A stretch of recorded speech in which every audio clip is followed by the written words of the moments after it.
لله إن الحمد لله نحمده ونستعينه ونستغفره نعوذ بالله من شرور أنفسنا ومن سيئات أعمالنا من يهده الله فلا مضل له ومن يضلل فلا هادي له وأشهد أن لا إله إلا الله وحده لا شريك له وأشهد أن محمدا عبده ورسوله أما بعد يا أيها الناس اتقوا ربكم الذي خلقكم من نفس واحدة وخلق منها زوجها وبث منهما رجالا كثيرا ونساء واتقوا الله الذي تساءلون به والأرحام إن الله كان عليكم رقيبا يا أيها الذين آمنوا اتقوا الله حق تقاته ولا تموتن إلا وأنتم مسلمون إن أصدق الكتاب الله وأحسن الهدي هدي محمد صلى الله عليه وسلم شر الأمور محدثاتها وكل بدعة ضلالة كل ضلالة في النار. புகழ் அனைத்தும் அல்லாஹ் ஒருவனுக்கே. ஏக இறைவன் அல்லாஹ்வை புகழ்ந்த வண்ணமாக இறைவனின் அடியாரும் இறை தூதரும் இறுதி தூதருமான முஹம்மது நபி ஸல்லல்லாஹு அலைஹி வஸல்லம் அவர்கள் மீதும் இந்த ஜும்மாவுடைய நன்மை நாடி வருகை தந்திருக்கின்ற நம் அனைவர் மீதும் ஏக இறைவன் அல்லாஹ்வின் சாந்தியும் சமாதானமும் பேரன்பும் கருணையும் என்றென்றும் நின்று நிலவட்டுமாக என்று பிரார்த்தனை செய்த வண்ணமாக என்னுடைய உரையை ஆரம்பம் செய்கின்றேன். இங்கே பேச இருக்கின்ற தலைப்பாக தொழாதவர்களின் மறுமை நிலையும் மன்னர நிலையும் என்ற தலைப்பில் பேச இருக்கின்றோம். கண்ணியத்திற்குரிய அல்லாஹ்வின் நல்லடியார்களை, எந்த நோக்கத்திற்காக இந்த செய்திகள் சொல்லப்படுகிறதோ அதை உள்வாங்கி நடைமுறைப்படுத்தக்கூடிய பாக்கியத்தை அல்லாஹ் உங்களுக்கும் எனக்கும் தந்து அருள வேண்டும் என்ற பிரார்த்தனையோடு ஆரம்பம் செய்கின்றேன். அல்லாஹ் திருமறையில் பறைசாற்றும் போது இறை நம்பிக்கை கொண்ட பிறகு அவர்களுக்கு முதல் கடமையாக இந்த தொழுகை இருக்கிறது என்று அல்லாஹ் திருமறையில் பறைசாட்டுகின்றார். நாம் இந்த உலகத்தில் என்னை வணங்குவதற்காக தவிர வேறு எதற்காகவும் ஜின்களையும் மனிதர்களையும் நாம் படைக்கவில்லை என்றும் அல்லாஹ் திருமறையில் பறைசாட்டுகின்றார். அல்லாஹ்வின் தூதர் அவர்கள் சொல்லுகின்றார்கள், ஒரு இறை நம்பிக்கையாளருக்கும் ஒரு இறை மறுப்பாளருக்கும் உள்ள வித்தியாசம் தொழுகை என்று அல்லாஹ்வின் தூதர் அவர்கள் சொல்லுகின்றார். 3 பேர் இருக்கிறாங்க. ஒரு நபர் இறை மறுப்பாளராக இருக்கிறார், ஒரு நபர் இறை நம்பிக்கையாளராக இருக்கிறார், இன்னொரு நபர் நடுவில் இருக்கக்கூடிய நபர் அந்த தொழுகையை யார் நிறைவேற்றுகிறார்களோ அவர்தான் உண்மையான இறை நம்பிக்கையாளர் என்று அல்லாஹ்வின் தூதர் அவர்கள் சொல்கின்றார். அவர் தொழுகையை விட்டு அதிலிருந்து தவறு விடுகிறார் என்று சொன்னால் அவர் இந்த இறை மறுப்பாளருக்கு ஒப்பானவர் என்று அல்லாஹ்வின் தூதர் அவர்கள் சொல்லக்கூடிய செய்தியை பார்க்கிறோம். இப்ப இந்த அளவிற்கு வலியுறுத்தி சொல்லப்பட்ட ஒரு அமல் தொழுகை, வணக்க வழிபாடு. இதில் நாம் எந்த அளவிற்கு கவனமாக தொழக்கூடிய மக்களாக இருந்து கொண்டிருக்கிறோம் என்று சிந்தித்து பார்த்தோம் என்று சொன்னால் அதில் 90% மக்கள் தவறு இழைக்கக்கூடிய மக்களாக, பாவம் செய்யக்கூடிய மக்களாக தான் இருப்பதை பார்க்கிறோம். ஆனால் அல்லாஹ்வும் அல்லாஹ்வுடைய தூதரும் எந்த அளவிற்கு இந்த தொழுகையை சொல்லுகிறார்கள் என்று சொன்னால், ஒருவர் தூக்கம் வருகிறது என்று சொன்னால் அவர் தூங்கிவிட்டு துளட்டும் என்று சொல்லுகின்றார்கள். ஒருவருக்கு பசிக்கிறது என்று சொன்னால் அவர் அந்த பசியை உண்ட பிறகு தொழட்டும் என்று சொல்லக்கூடிய செய்தியை பார்க்கிறோம். ஒருவர் தொழ வருகிறார் என்று சொன்னால் அவர் அவசரப்பட்டு வர வேண்டாம், நிதானமாக வர வேண்டும் என்று சொல்லுகிறார்கள். ஏன் என்று சொன்னால் அந்த அளவிற்கு இறைவனுக்கு பிடித்தமான நேசமான முதன்மையான வணக்கமாக இந்த தொழுகை இருந்து கொண்டிருக்கிறது. அப்படிப்பட்ட தொழுகையை அல்லாஹு தொழுகையில் வைத்திருக்கிற நன்மையை வேற எந்த அமல்லையும் வைக்க எண்ணற்ற நன்மைகளை அல்லாஹு வைத்திருக்கிறான். நடந்து வருவதற்கு என்று நன்மை, பள்ளியில் அமர்ந்திருந்தால் நன்மை, தொழுவதற்கு மட்டும் நன்மை அல்ல, ஒழுவன் மீது அது நன்மை, அதனுடைய துவாவுக்கு நன்மை. இப்படி தொழுகை சார்ந்து பார்த்தோம் என்று சொன்னால் எண்ணற்ற நன்மை கொண்டு அல்லாஹ் அழைக்கின்றான். மனிதன் மறந்த வண்ணமாக இருந்து கொண்டு இருக்கிறான். அதனால் அழைப்பு கொடுத்து அல்லாஹ் அழைக்கிறான். ஐயால சலா, நீங்கள் தொழுகைக்கு வாருங்கள் என்று அல்லாஹ் அழைப்பு கொடுக்கிறான். ஹையாலல் ஃபலா, நீங்கள் ஜெயம் வெறுமை வெற்றி பெற, மறுமையின் வெற்றி பெற நீங்க வாருங்கள் என்று சொல்லுகிறார். இப்படியும் அல்லாஹ் பல கருணை கொண்டு அன்பை கொண்டு இந்த மனித சமுதாயத்தை தன்னை வணங்க வேண்டும் என்பதற்காக பல முறை அழைப்பு கொடுக்கிறார். இந்த அழைப்பையும் ஒரு மனிதன் புறக்கணிக்கிறான் என்று சொன்னால் அந்த புறக்கணிக்கக்கூடிய மக்களை நாளை மறுமையில் நாம் என்ன செய்வோம் என்று அல்லாஹ் கூறக்கூடிய செய்திதான் நம்ம பார்க்கிறோம். ஒரு வீட்டில் ஒரு பிள்ளை இருக்கிறன்னு வச்சுக்கிடுங்களேன், நாம அன்பா சொன்னா கேட்கக்கூடிய பிள்ளைகள் இருக்கும். சில பிள்ளைகளை பார்த்தோம்னா என்னதான் நம்ம அன்பு காட்டினாலும் சரி அது கேட்காது. அப்ப என்ன பண்ணுவோம், அதை கண்டிப்பதற்காக நாம என்ன பண்ணுவோம், அடிப்போம். அப்படிப்பட்ட ஒரு செயலாக தான் நம்மளை நரகத்துக்கு அழைத்து செல்ல வேண்டும் என்ற அல்லாஹ்வுக்கு ஒருபோதும் என்ன கிடையாது. அப்ப எதற்காக அல்லாஹ் இதை சொல்லுகிறான் என்று சொன்னால் ஒரு கண்டிப்பு, ஒரு எச்சரிக்கை விடுக்கிறான். அதன் மூலமாக நீங்கள் இந்த தொழுகையை நிறைவேற்ற வேண்டும் என்பதற்காக. அப்ப என்ன எச்சரிக்கை அல்லாஹ் திருமறையில் சொல்லுகின்றான் என்று சொன்னால், இந்த தொழாதவர்களின் நிலைமை பற்றி அல்லாஹ் மறுமையில் ஒரு நரகத்தை நாம் படைத்து வைத்திருக்கிறோம் என்று திருமறையில் பறைசாட்டுகின்றான். 74வது அத்தியாயத்தில் 26வது வசனமாக அல்லாஹ் குறிப்பிடக்கூடிய செய்தி, சசல்லிஹி ஷக்கர், அவனை சக்கர் எனும் நரகத்தில் நுழைய செய்வேன் என்று அல்லாஹ் திருமறையில் பறைசாட்டுகின்றார். ஒமா அதராக்க மா ஷக்கர், சக்கர் என்றால் என்னவென்று உமக்கு அறிவித்தது எது என்று அல்லாஹ் கேள்வி இருக்கிறார். சக்கர் என்று ஒரு நரகம் இருக்கிறது இல்ல, அது அறிவிக்கக்கூடிய செய்தி என்ன, அது அறிவிக்கக்கூடிய செய்தி என்ன என்று அல்லாஹ் திருமறையில் கேட்டுவிட்டு சொல்லுகிறான். அது எவரையும் மீதம் வைக்காது, விட்டுவிடவும் செய்யாது என்று சொல்கிறார். எவ்வளவு பேர் வேணாலும் நீங்க வாங்க, தொழாதவர்களின் எத்தனை பேர் வேணாலும் நீங்க வாங்க, அவர்களுக்கு இங்கே இடையில்லம் என்று நாம் தள்ளிவிட போவது கிடையாது. எத்தனை பேர் வந்தாலும் தாங்கிக் கொள்ளக்கூடிய அளவுக்கு அந்த சக்கரை இனம் நரகம் இருக்கிறது என்று கூறக்கூடிய செய்தி பார்க்கிறோம். அது எப்படிப்பட்ட நரகம் தெரியுமா? அது எவரையும் மீதம் வைக்காது, விட்டுவிடவும் செய்யாது, அது உடலை கரித்து விடக்கூடியது என்று அல்லாஹ் திருமறையில் எச்சரிக்கை செய்தியாக சொல்லக்கூடிய செய்தி. ஒரு கட்டை இருக்கிறது என்று சொன்னா அந்த கட்டைய அடுப்புல வச்சுட்டு எடுத்தோன்னு வச்சுக்கிடுங்களேன், அது அந்த கங்குகளோடு முடிந்த பிறகு பார்த்தோம் என்று சொன்னால் கட்டையாக வரும். அதை பார்த்தாலே நமக்கு உடல் நடங்கக்கூடிய செய்தியாக இருக்கு. அந்த இடத்தில் நாளைக்கு நீங்கள் தொழாமல் இருந்த என்று சொன்னால் நாம் அனைவருடைய நிலையில் அதுதான் இருந்து கொண்டு இருக்கிறது என்ற செய்தி பார்க்கிறோம். அதை கேட்கும் போதே நம்முடைய உள்ளங்கள் எல்லாம் நடுங்கக்கூடிய செய்தியாக இருக்கிறது.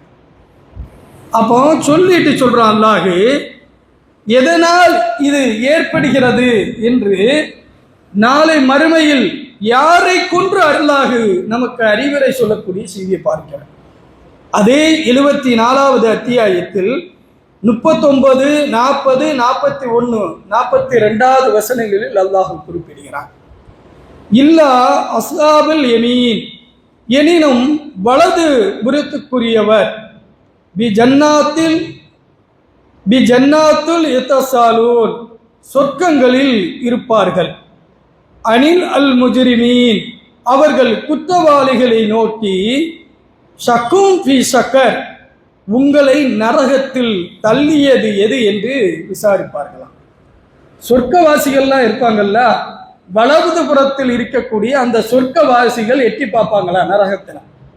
ஏன்பா நம்ம இந்த உலகத்துல எல்லாருமே ஒன்று கூடிதானே நம்ம வாழ்ந்துட்டு இருந்தோம், நாங்கள்லாம் சொர்க்கத்தில் இருந்து கொண்டு இருக்கிறோம், நீங்கள் ஏன் நரகத்தில் இருந்து கொண்டிருக்கிறீர்கள் என்று அந்த நரகவாசிகளை பார்த்து கேட்பார்களாம். அவர்கள் சொல்லுவார்களாம், காலு லெம் நகு மினல் முசல்லீன், நாங்கள் தொழுகையாளியாக இருக்கவில்லை, வலம் நகு நுகீமல் மிஸ்கீன், ஏழைகளுக்கு உணவு அளிப்பவராக இருக்கவில்லை, உன்னா நவுலு மஅல் ஆகிலீன், வீணானவர்களோடு மூழ்கி கடந்தோம், ஒக்குன்னா நுஹத்திபு பியௌமித்தீன், தீர்ப்பு நாளை பொய்யென நாங்கள் கூறிக்கொண்டிருந்தோம். எதுவரைக்கு தெரியுமா? எங்களுக்கு மரணம் வரும் வரைக்கும் நாங்கள் இப்படித்தான் கூறிக்கொண்டிருந்தோம், அதனால் நாங்கள் இந்த நரகத்தில் இருக்கிறோம் என்று அந்த நரகவாசிகள் குறிப்பிடுவார்கள். அப்ப அல்லாஹ் திருமறையில் பறைசாற்றும் போது சக்கர் என்ற நரகம் யாருக்காக தயாரிக்கப்பட்டிருக்கிறது என்று சொன்னால் 2 காரணங்களை சொல்கிறார். ஒன்று, யார் தொழாமல் இருக்கிறார்களோ அவர்களுக்கு, இன்னொன்று மிஸ்கின் ஏழைகளுக்கு உணவு அளிக்காமல் இருந்தவர்களுக்கு, அது 2வது தான். அப்போ இந்த நரகவாசிகள் குறிப்பிடுகிறார்கள், நாங்கள் இந்த நரகத்தில் இருப்பதற்கான காரணம் என்ன? நாங்கள் தொழிலாளியாக இருக்கவில்லை, அதனால் நாங்கள் இந்த நரகத்தில் இருந்து கொண்டு இருக்கிறோம் என்று சொல்லுகின்றார். சொல்லிட்டு சொல்றாங்க, இந்த தொழுகையை விடுவதற்கு காரணம் என்ன? எங்க வாப்பா அம்மா உடம்பு, அப்படி கூட ஒரு காரணம் சொல்வதற்கு எந்த காரணமே சொல்ல கூடாது. தொழுகையை பொறுத்த வரைக்கும் எங்க வாப்பா அம்மாவுக்கு உடம்பு சரியில்லை, ஒரு அவசர சிகிச்சை ஆம்புலன்ஸ்ல கொண்டு போயிட்டு இருந்தோம், அதனால தொழுகை விட்டோம் என்று சொன்னார்களா? என்ன காரணம் சொன்னார்கள்? நாங்கள் வீணானவர்களோடு மூழ்கி கடந்தோம், அதனால் நாங்கள் தொழுகை விட்டோம். இன்னைக்கு தொழுகை விடுவதற்கு என்ன காரணம் இருந்து கொண்டு இருக்கிறது? சிந்தித்து பாருங்க. அற்ப காரணம், அலட்சியமாக தொழுகையை விடக்கூடிய மக்களாக நாம் இருக்கிறோமா இல்லையா? எந்த அளவுக்கு அல்லாஹ் வலியுறுத்த சொல்லக்கூடிய முதன்மையான அமல், இந்த அமலை நீ செய்யாமல் எந்த அமல் செய்தாலும் அது வீணாக போகும் என்று அன்னலார் அவர்கள் சொல்லக்கூடிய செய்தி பார்க்கிறோம். மண்ணறையிலிருந்து நாளை மறுமையில் நீ எழுப்பப்பட்டு உங்களிடத்தில் கேட்கப்படக்கூடிய முதல் கேள்வி எது என்று சொன்னால் சலாத், தொழுகை என்று அன்னலார் அவர்கள் சொன்னார்கள். இதில் நீ சரியாக இருந்து விட்டு என்று சொன்னால் எல்லா அமல்களையும் அல்லாஹ் சரியாக ஆக்கி விடுவான். இது சரியில்லை என்று சொன்னால் நீ எத்தனை தர்மங்கள், எத்தனை ஹஜ்ஜுகள் செய்தாலும் சரி, எவ்வளவு சக்காத்துகள் கொடுத்தாலும் சரி, எண்ணற்ற நன்மைகள் செய்தாலும் சரி, அவை அனைத்தும் வீணாகக்கூடிய செயலை நான் பார்க்கிறோம். இந்த அமலை நீ செய்துவிட்டு மற்ற அமல்களை எல்லாம் நீங்கள் செய்தேன் என்று சொன்னால் நீங்கள் செல்லக்கூடிய இடம் சொர்க்கம் என்பதை தெரிந்து கொள்ளுங்கள். அப்படிப்பட்ட தொழுகையை நாங்கள் விடுவதற்கான காரணம் என்ன? வீணானவர்களோடு நாங்கள் மூழ்கி கடந்தோம். இன்னைக்கு வீணான காரியம், ஒரு செல்ல எடுக்கிறாங்க, இளைஞராக இளஞ்ச வயதில் இளமை வயதில் தொழகக்கூடிய அந்த தொழுகை தான் அல்லாஹ்விடத்தில் ஆணித்தரமாக ஏற்றுக்கொள்ளக்கூடிய தொழுகையாக இருந்து கொண்டிருக்கிறார்.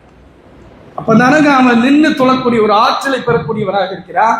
இன்னைக்கு 40 வயசு தாண்டவன முழுமையான ஒரு தொழுகையை அடைய முடியாத நிலையில் மார்க்கம் வழங்கிய சலுகையான தொழுகையை தொழக்கூடிய மக்களாக இருந்து கொண்டு இருக்கிறோம் அல்லவா?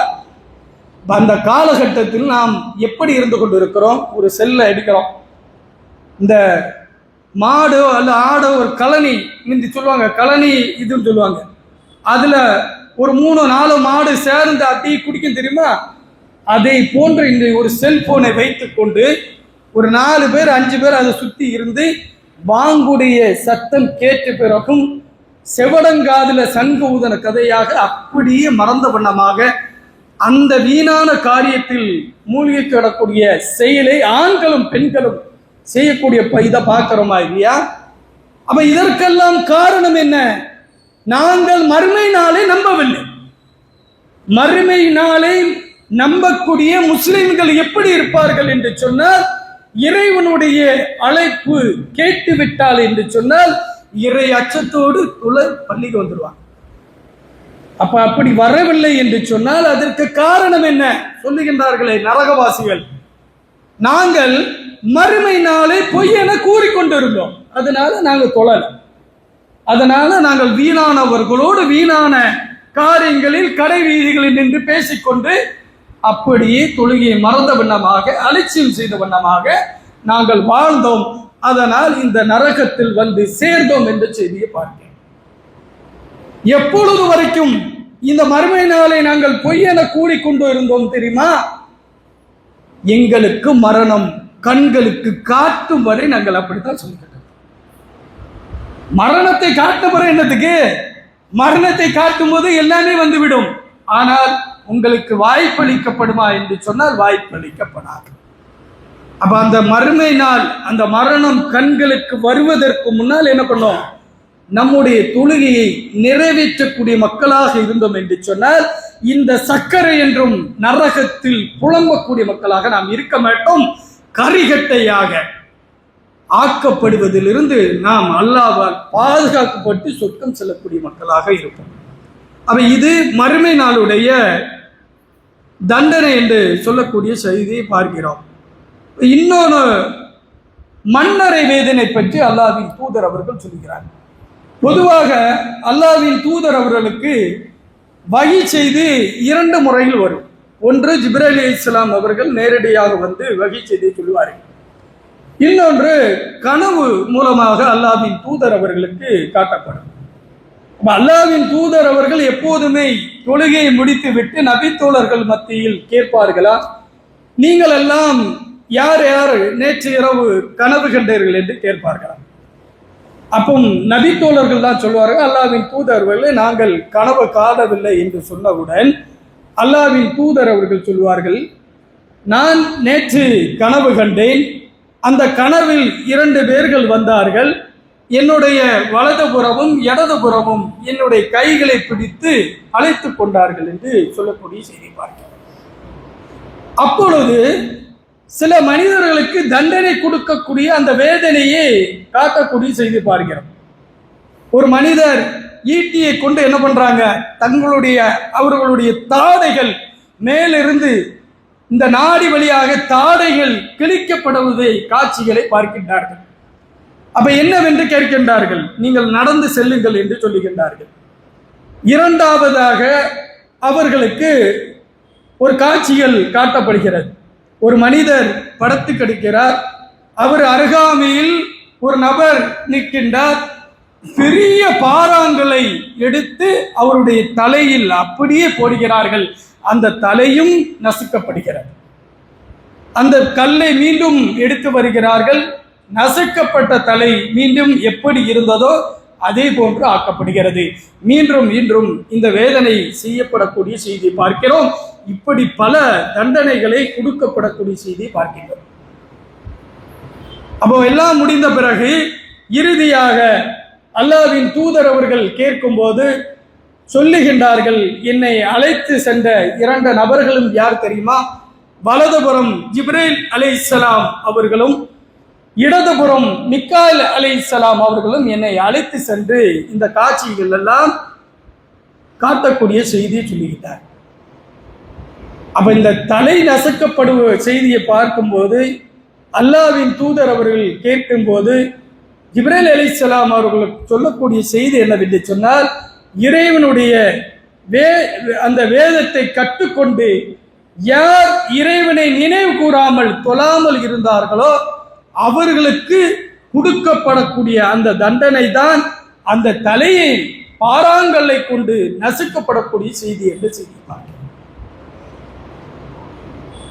அப்ப இது கபூர்தான் இந்த வேதனை, மன்னரில் தான் வேதனை செய்யப்படுகிறது என்ற செய்தியை மார்க்க அறிஞர்கள் சொல்லும் போது இது எப்பொழுது வருது வரைக்கும் கொடுக்கப்படுகிறது என்று சொன்னால், மறுமை நாள் எப்பொழுது வருமோ அது வரைக்கும் இந்த வேதனை அவர்களுக்கு கொடுக்கப்படக்கூடிய செய்தியை பார்க்கிறோம். அப்ப மறுமை நாள் வரைக்கும் என்ற செய்தியை பார்க்கும்போது இந்த தண்டனை எங்கே கொடுக்கப்படுகிறது என்று சொன்னால் மன்னர வேதனை என்று செய்தி பார்க்கிறோம். அப்ப இந்த தண்டனைகள் எல்லாம் யாருக்கு கொடுக்கப்படுகிறது? தொழுகை இல்லாதவர்களுக்கு.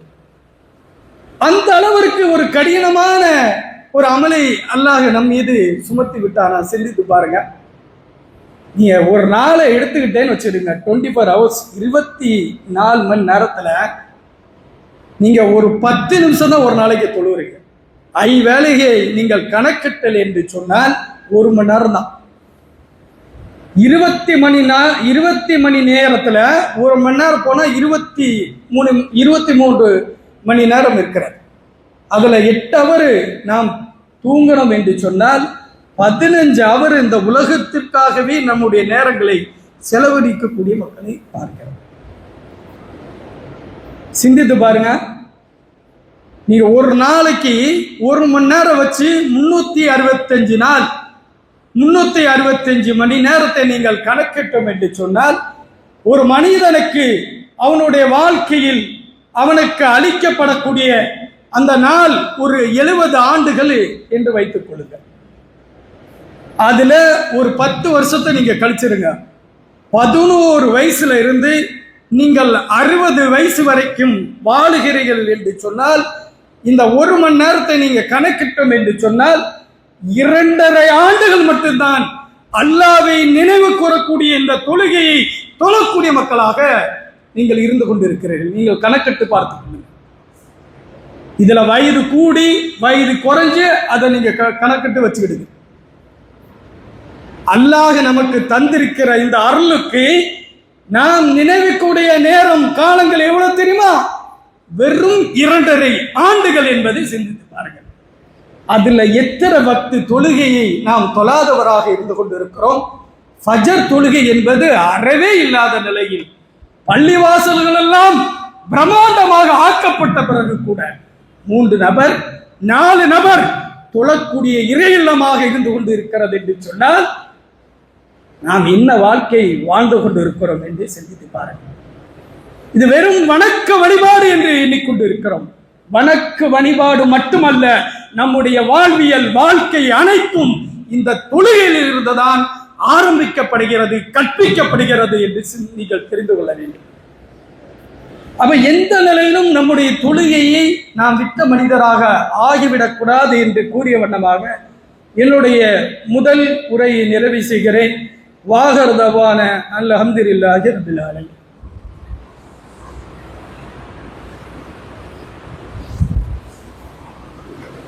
அஊது பில்லாஹி மினஷ் ஷைத்தானிர் ரஜீம். பிஸ்மில்லாஹிர் ரஹ்மானிர் ரஹீம்.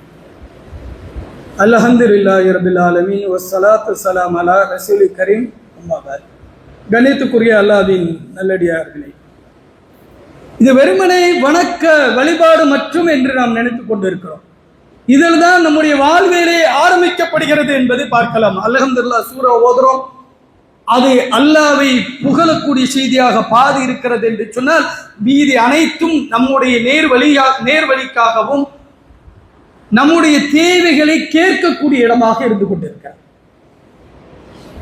எல்லாமே அந்த தொழுகையில் இருந்ததான் நம்மளை அல்லாஹ் யார் ஒருவர் ஃபஜருடைய தொழுகையை நிறைவேற்றி விட்டார் என்று சொன்னார், அவர் அல்லாஹ்வுடைய பாதுகாப்பில் இருக்கக்கூடிய செய்தியை பார்க்க.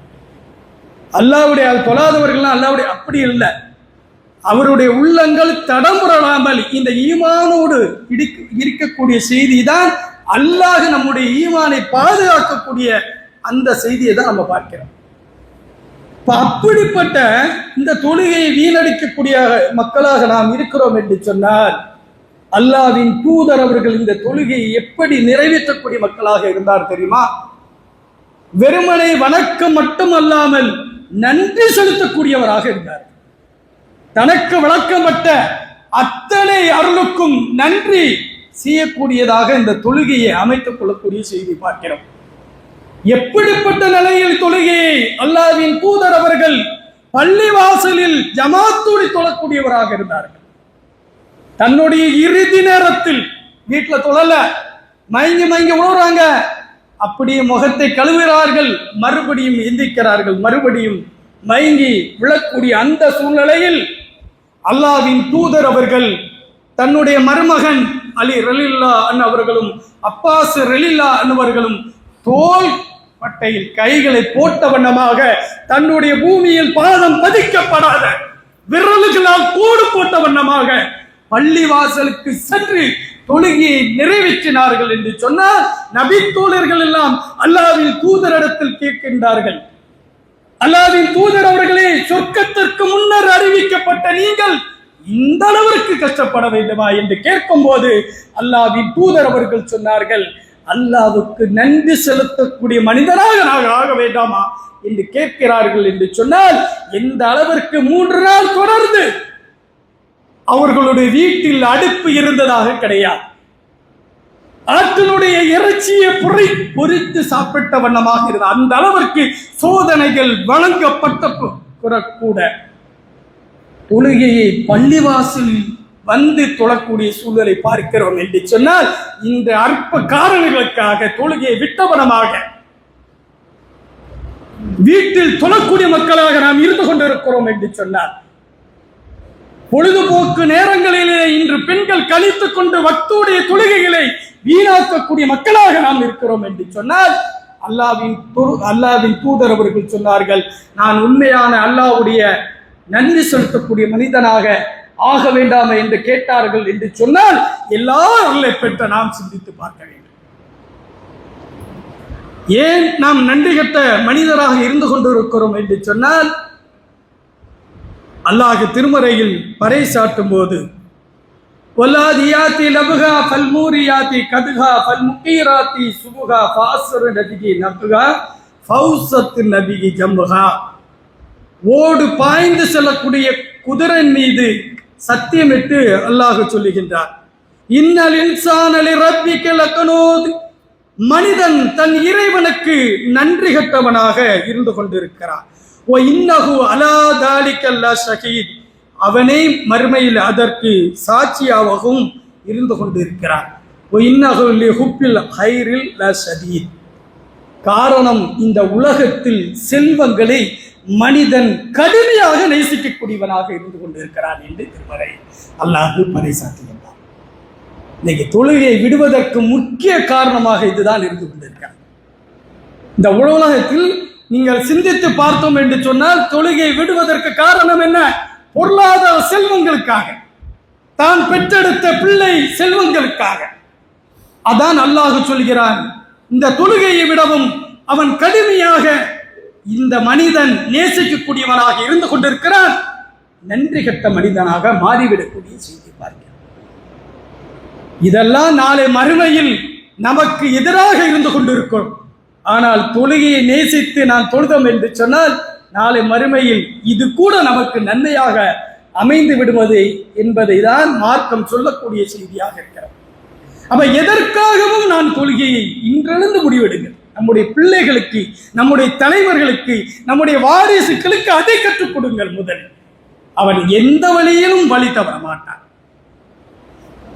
எதற்காகவும் நான் தொழுகையை விட மாட்டேன், தொழுகைக்காக எதை வேணாலும் இழக்கக்கூடியவனாக நான் இருப்பேன் என்று தொழுகையை நிறைவேற்றக்கூடிய மக்களாக வாழ்ந்து நாளை மறுமையில் அதற்கென்று சொர்க்க வாசல் வழியாக செல்லக்கூடிய மக்களாக நாம் அனைவரும் ஆக வேண்டும் என்று பிரார்த்தனை செய்த வண்ணமாக என்னுடைய உரையை நிறைவு செய்கிறேன்.